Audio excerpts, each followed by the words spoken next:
and gentlemen. Welcome to Double Toasted's TV news /review /news breakdown show. I am, of course, DJ Milez, and with me, as always, is my co-host, Christian Torres. How are you doing today, sir? What's up, man? What's going on? Hey, listen, I don't know about you. I thought this week was a slow week, and then all of a sudden at the very end, just fucking news upon news upon news, man. We got a lot to talk about, don't we? Dude, we have a lot to talk about. It's funny because, whenever we talk with Corey once a week with our meetings, we figure out, hey, let's not interfere with some news segments or stories that, we might interject and just kind of cross with.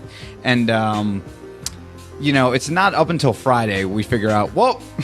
Friday's just a news dumping ground for all of us, right? Where we're kind of thinking throughout the week, what the hell are we going to talk about? And then bam, it all comes out on Friday. So thank you guys so much for joining us this week. We do have a lot to talk about. I have a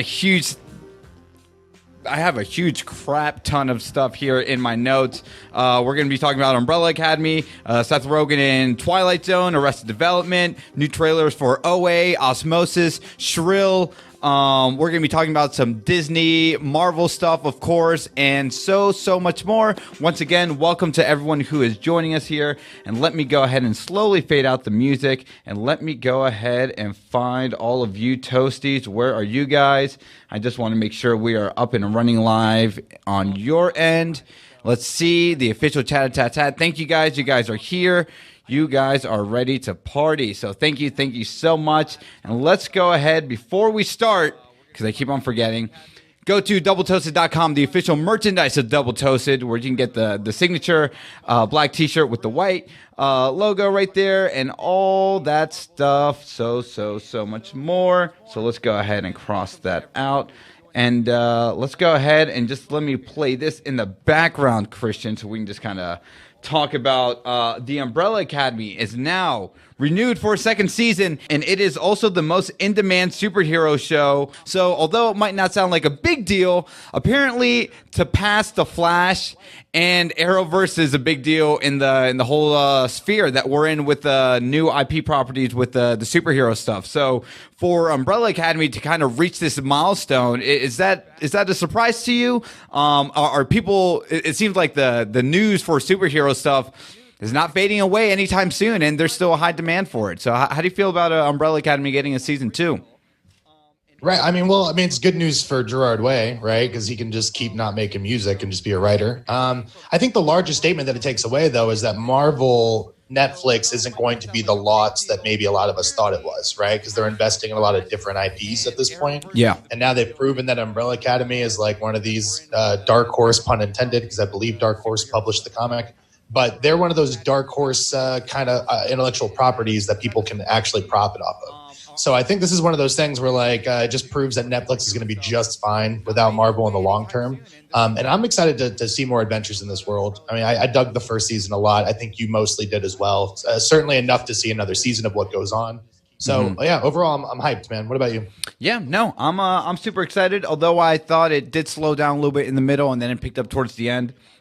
I'm happy that this is going to get a second season. And more importantly, yeah, you're right. It looks like Netflix losing that whole Marvel Defenders thing. I think they're going to be doing okay. So, and I think, again, it's stuff like this and even things like Kick-Ass where, these things are breaking out of the norm a little bit, right? From just the straight up superhero stuff that, we've known and come to expect with just every property we've been getting in the recent years. So something like Umbrella Academy that can kind of maybe pave the way even more forward to do stuff like this. That's comic book / superhero related, but still different enough to make it new and interesting, is really exciting for the future of all that stuff right there.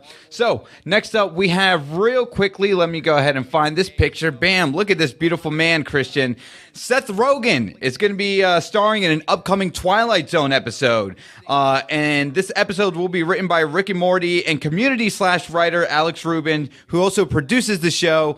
And with this coming around right around April 1st, I'm sure if Seth Rogen is going to be the very first person we see on Twilight Zone, or in the first 2 episodes anyway, our first episode might deal with something comedic, and maybe something with like a social media agenda. I don't know. Where can we go here with Seth Rogen in a Twilight Zone episode, Christian?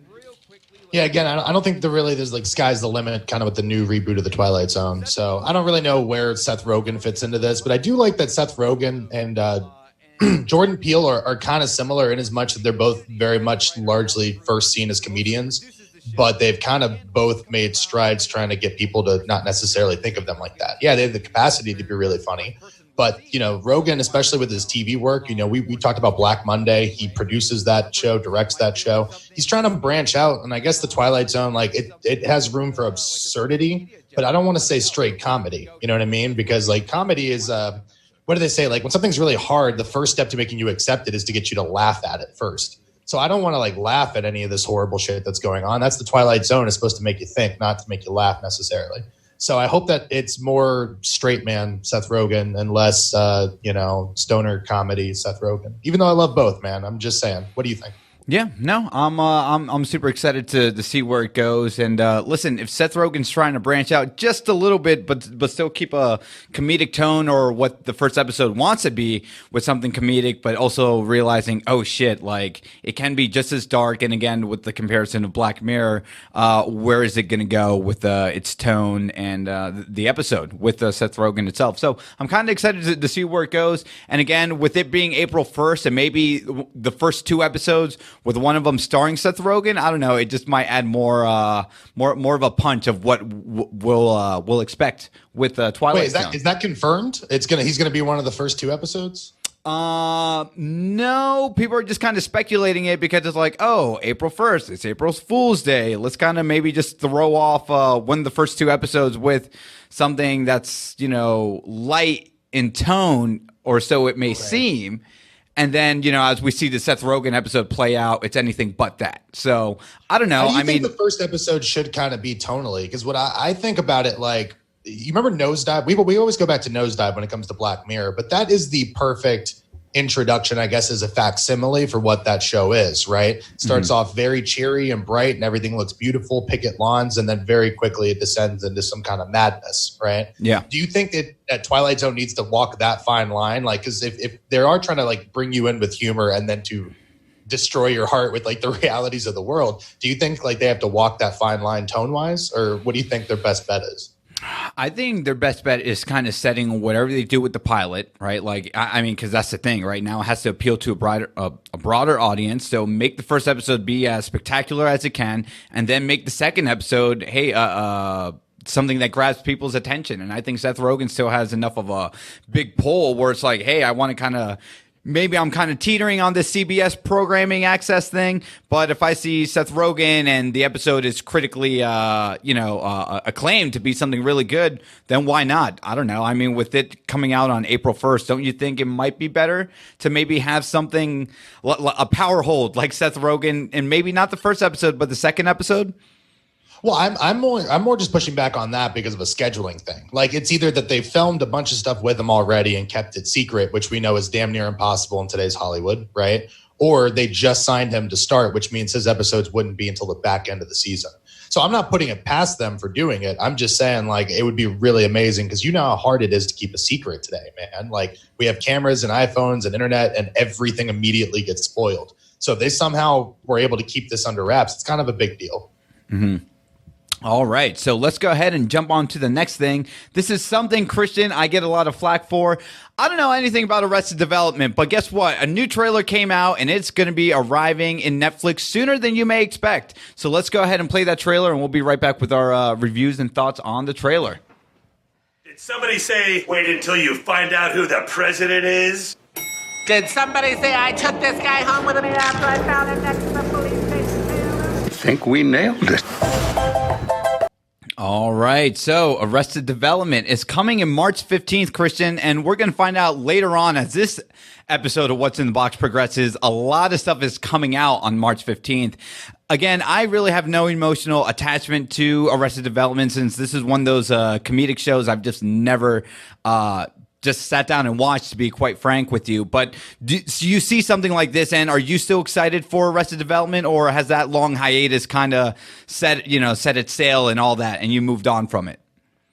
I definitely haven't moved on, maybe for better or for worse. But I'll say this. I mean, the first 3 seasons of Arrested Development are fucking greatest of all time. You know, Mount Rushmore, some of the best comedy you'll ever see. you should really get on that. Season 4, there was a big hiatus, and also the availability of the actors kind of fucked up what they were able to do. So instead of having a bunch of scenes where they were all together interacting, they spent a good chunk of the season having individual solo episodes. And that's not where that show excels, man. Like, it excels by having everyone in the same room, right? So season 4 has its problems. Season 5, they split into 2 halves. I actually enjoyed the first half of season 5 more than I like season 4. It's still not Arrested Development in its heyday, Gotcha. but it's not bad, man. And honestly, like, I want the second half of the season to be really good. The reason they split it in half supposedly was because they wanted the second half of the season to be eligible for Emmy eligibility. Gotcha. And I think they got mad because the first half of the season isn't as good, but apparently Netflix really likes what they have in the second half of the season. So at least I'm optimistic, man. Cool. Listen, I don't know much about it, but I'm like, I hear that one guy and I'm like, oh, that's BoJack Horseman. Yeah. His but voice. That's what I'm saying. Look at that cast, dude. You got Henry Winkler, you got Bateman, you got Tambar, Jessica Walter, Tony Hale. That guy's in Veep now. Like, it's got the most, like, the deepest fucking cast you've ever seen. It's amazing that all these people were on one show. But I think it also speaks to how much they like doing the show. That, yeah, the last season wasn't super critically acclaimed, but they like playing these characters. They like getting dressed up and being absolutely fucking crazy.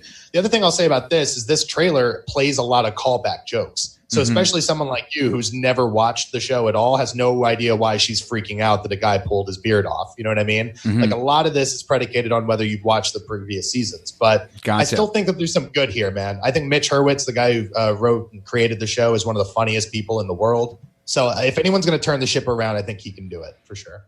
Okay, very, very cool. So, yeah, we'll have to wait and see what happens with Arrested Development coming out on March 15th. All right, so let's go ahead and now switch things over to the future in Paris, Christian. There's a new dating app appearing on the market, and guess what? It seems like this app can find your soulmate, but there comes a price by being a test subject in this new dating app. So let's go ahead and play the trailer for Osmosis, and we'll be right back with our thoughts on this kind of strange trailer. Dans Osmosis. J'ai l'immense honneur de vous présenter en exclusivité une expérience révolutionnaire pour rencontrer votre âme sœur. Osmosis, a dating app in the far, far future, knowing where you can find your soulmate, but lo and behold, there comes a price with that. So as the trailer was playing out, can you say you would jump up at the opportunity to say, I want to be a guinea pig to find true love? I want to be a guinea pig to find true love. What do you think? No, I'm engaged. I'm totally fine. And that seems like too steep a price to pay. But let me ask you a question, man. I already asked the chat and someone nailed it immediately. Tell me what show that reminds me of. Come on, think about it really hard. Aesthetically, what did that show remind you of? I immediately just thought of Black Mirror. Oh, that where you went? Not Maniac? That's what yeah. I got some Maniac vibes. I thought you were saying the first thing that I'm thinking of. I'm like, oh, that's like, this is going to be a pseudo Black Mirror-esque type of, not themed episode, but with a themed concept and just kind of stretched out within 10 episodes. But yeah, I definitely got Maniac vibes off of it. Go ahead. Well, aesthetically, also the medicine, like they're taking these pills and stuff. There was just a lot that seemed like, and I'm not saying anyone's biting off anybody. I certainly don't believe that. But I think it was really interesting. And I think it says something about Netflix, who is acquiring so much content that you were already able to make reference points to other Netflix original shows rather than like some Hollywood movie or HBO show. You know what I mean? The other big takeaway, and I've been saying this for weeks now, man, but are we not on hype about the amount of international content that we're now getting here in the States because of Netflix? Because beforehand, it took like some channel like HBO to partner up with BBC or one of these other networks so we can get the content. Now, Netflix is pretty much handling international distribution on anything. Yeah. And it seems like all we're doing is getting more and more content. No, this is absolutely amazing. I mean, I don't, and it wasn't Kingdom. Kingdom's the first thing I'm thinking about. But okay, if this is something, a Netflix series, but again, in its true language, right? If we get this French TV series over here, I'm definitely on board and I'm hyped to see what we're gonna get with Osmosis. You're right. I think the international platform, if they stay true to what they are, it's not just Americans they're gonna appeal to. This can become a big international thing all around, and I think that's a win-win for everyone. For us to see, more original content or even some great stuff that's not, in America. So, but going back to Osmosis and all that stuff, it seems like I'm getting some futuristic vibes here. Again, you were talking about the pill, where it seems like, you know, I'm sure we'll see people find out what their desires is with love, whether it's purely of lust or purely of just trying to be with someone emotionally and all that stuff. And dude, I'm getting some creepy vibes off of this, but I'm really excited to sink my teeth into it when it comes out March 29th.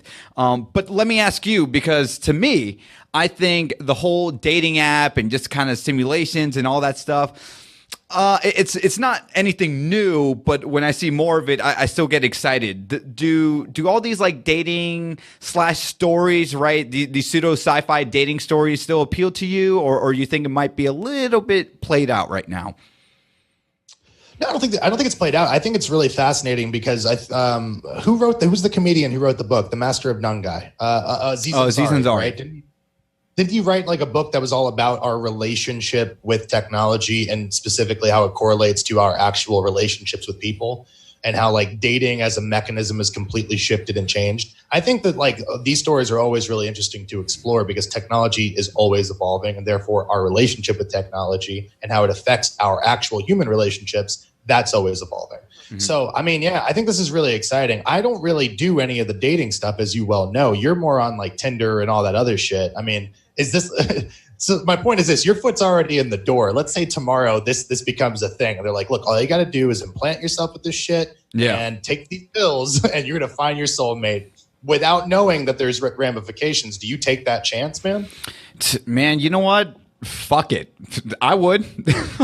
I would. You know, I mean, they can say there's some minor side effects and all that stuff, and I'll see what happens as, you know, the show would progress. But if I was one of those people that had the opportunity to do it, why the hell not, man? You know, for someone to experience true love, or at least know what that feeling could be even remotely, you know, I'm the guy in the camp that says, you know, it's better to be what's that expression? It's better to be loved and hurt than not at all. Some shit like that, right? Better to have loved and lost than never to have loved at all. God damn it, Robert. How are you hosting this show, man? No, I don't know. I don't know how the fuck I got here, man, to be quite honest with you. I'm just good looking. You know that. Everyone knows that, right? Good looking people can get away with dumb shit, man. So here I am. Yeah, man. Yeah, you're the eye candy, definitely. I understand my role here. I'm the brains. You're the eye candy. It's totally fine. But you know what I actually really like about the show, too? Because just the central premise of someone can offer you something that's like amazing, right? Mm-hmm. Would you say yes to it? It really is like a Faustian thing, right? Like that deal with the devil. No one offering something this life-changing or amazing did so altruistically. You know what I mean? Like there's only nefarious, evil undertones to it. For sure. And so I get really scared of any of that, but I like that they've taken the central premise of like, you know, hey, guy on an empty road, devil appears, can grant him a wish. You know what I mean? Like you can have anything you want. They've broken it down to this like dystopian French sci-fi drama, and it looks really fucking interesting, man. So yeah, I'm on board, and go to Netflix. You know, and before we switch things off, I think what's really cool about this too is that it really is that, you know, this the strange like tale that it seems like, hey, listen, this might be, you know, like a fictional thing, but it or fictional, you know, this could be coming around sooner than you may think, but just seeing it being played out is also kind of scary, because I'm like, fuck, man. I mean, this could become a thing even 20 years from now, right? And who's to say with the at old age of like where we are with the internet, right? That we're so connected, yet we're not really connected with the people that we know, right? Like you can easily find someone on social media, know everything about them, but still not know who they are as a person. And I think this concept of a love story, or even a dating app, of like trying to find your true soulmate, and you may think that you may have found the answers to what its true soulmate is, but without that double-edged sword that we'll get in Osmosis, is going to be something really exciting. So once again, everyone, it comes out on March 29th, and yeah, I'm looking forward to that. So let's see what some of you toasties have to say. Let's go over here. Let's see. Shotgun is saying this episode's like Hang the DJ, you know? So yeah, I mean, do you get some Hang the DJ vibes, Christian, off of this? Yeah, I mean, there's definitely Black Mirror vibes going on there, but I don't want to predominantly say it's Black Mirror. It's definitely trying to do its own thing. But we're also in that point, like I said, we're like exponential growth, right? we're now able to point at Netflix content and say, oh, it's like that. Where, like I said, back in the day, it would be like, oh, that's like that one movie. Oh, that's like that HBO show. That's like that one thing that's on Showtime. You know, now Netflix is becoming self-referential and shit. So I think that's super interesting. And I'm sure the people who made that watched Black Mirror. We all do. But I think they're going to tell their own story in this world, you know? All right, so let's switch things up and talk about Hulu for just a second. There is a trailer called Shrill about a woman who wants to change herself, but not her body type. So let's go ahead and play this trailer real quickly, and we'll be right back. Hey, my roommates are here. You're cool with going out the back again, right?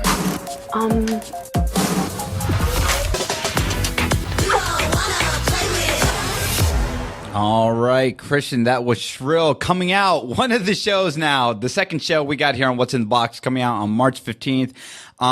Listen, before I get your opinion on this seems like something I already want to see because it's not showing me anything new with just kind of a person being comfortable in their own skins, but pretty much just highlights the stuff they deal with on a daily basis. And, you know, how do you triumph over that, or how do you not triumph over that, right? And does it get to you, and does it become something more serious, or can you just kind of say fuck it all and just kind of be the person you want to be and embrace the type of individual that you want to become? So how do you feel about Shrill, man?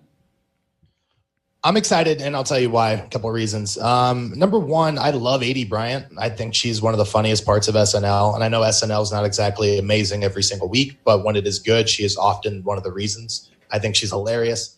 Number two is that it is being produced by Lorne Michaels, who, again, SNL connection.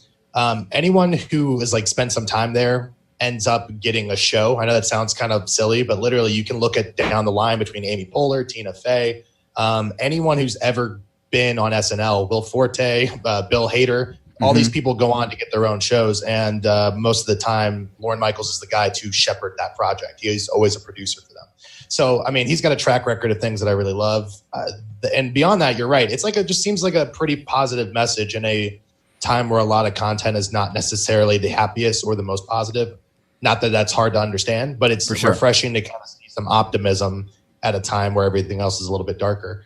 Yeah, man. I mean, I'm digging it. I think it's going to be kind of in the vein of Pen 15 in as much that I think it's great that there are more female stories being told. But yeah, I mean, I think it looks pretty solid, dude. I'm glad you're taking to it. I was worried you were going to be like, this ain't for me. No, it's, you know, is it crazy for me to say in this world we live in that, like, I don't even want to call people fat, because if I say it on the internet or out loud, it's like, oh, you're an asshole type of thing, right? Like, even when I was saying the description of the show, it's like, oh, it's about a fat young woman named Annie and how she kind of copes with her perfectionist boss, her boyfriend who doesn't give a fuck about her, and trying to, you know, embrace the body that she's in and that she loves, right? While dealing with the societal norms of, hey, you know, because you're not skinny, you have to deal with this type of what's the word I'm looking for here? You have to deal with this type of the way people just kind of, you know, like talk discrimination. Like, there you go, discrimination. I don't know. Yeah, like yeah. any number of things. Yeah. You know what this reminds me of, actually? There was this Amy Schumer movie a couple of years back called I Feel Pretty, which I did not watch, but I believe the premise of it is that she like takes a hit on the head and then she wakes up thinking that she's the most beautiful woman in the world. Yeah. But I think the flawed premise in that was that she imagined herself to look different. You know, of course. I could be wrong. If someone's seen the movie, let me know. The difference between that and this premise is that this is someone who's like, motherfuck that concept of beauty. Like, you know, beauty is literally how you feel about yourself. Of course. And so I think this is a much better version of that hot take than just imagining you're skinnier. You know what I mean? Because I think that's fucking bullshit. So yeah, dude, I honestly, if this was in any lesser hands, I think this could be hokey, like some Lifetime, you know, movie of the week kind of deal. For sure. But the amount of talent involved, dude, I'm really on hype. I think it's going to be good. Yeah. No, so we'll have to see how the show does on March 15th, and look out for that, guys, and look out for our review. So, Christian, next up,